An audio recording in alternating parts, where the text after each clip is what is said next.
Hey there, my name is Chris Acton with Acton Creative, and this is a handwoven experience, episode 77. And in this episode, we're going to talk about how to pick a warp yarn.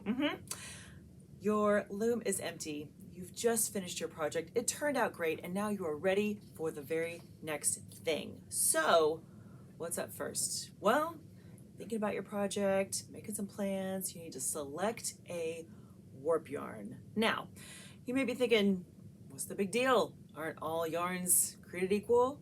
Well, yes and no.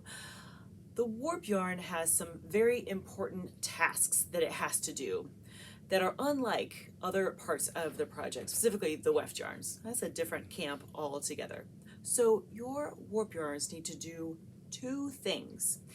They need to be able to hold the tension of your project, which means you need to be able to hold it tight throughout the entire project, and it has to run the obstacle course that is your loom. So let's break those down. The first one, your warp yarn needs to hold its tension. So here's what I mean when I say that. When you pick a yarn that you're considering for your warp yarn, you need to be able to give it a tug and it won't unravel. It won't come apart. It is nice and sturdy, right?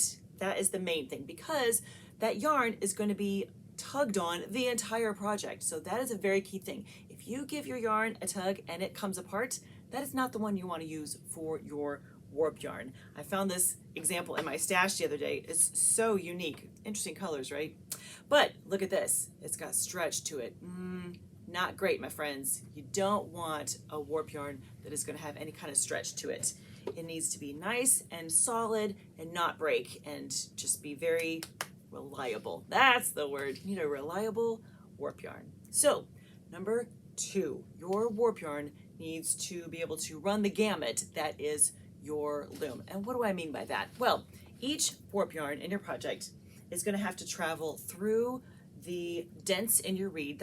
Dent is another word for the slots in your reed right here, and also through your heddles. Each of these heddles has a little eye that your yarn is going to travel through, and it's going to slide through them the entire project. So if you're considering a yarn that's like a highly textured, like look at this guy, all those kind of interesting little nooks and crannies, is fine. But imagine if this yarn has to travel through the eye of the heddles and the dents in your reed throughout the entire project. It's a lot of opportunities for it to get snagged and start to unravel, and that's going to be a hard road to travel. And if you're a beginner especially, don't tackle that, my friends. Just wait a little bit. Now, you're thinking, okay, Chris, you're taking out all of the fun of my project. I had the perfect yarn in mind, and now I can't use it for the warp. Here's the good news. Weaving is all about relationships, specifically the relationship between the warp yarns and the weft yarns. So that perfect yarn, that perfect fiber that you have for your project, plan to use it in the weft. It'll be perfect there. The weft yarns don't have nearly the kind of restrictions that the warp yarns do. So for your warp yarns, think about how you can structure it and set your project up for success. Because trust me on this, you choose a fiber that is going to snap or is going to snag, it is not going to be nearly as much fun to weave that project. So, just in review, your warp yarn needs to do 2 things. Number 1, it needs to hold its tension, because you're going to have those puppies tight through the whole project. Number 2, it needs to be able to gracefully move through the loom. Those are the 2 things you really need to consider when you're selecting a warp yarn for your next project. But you've got this.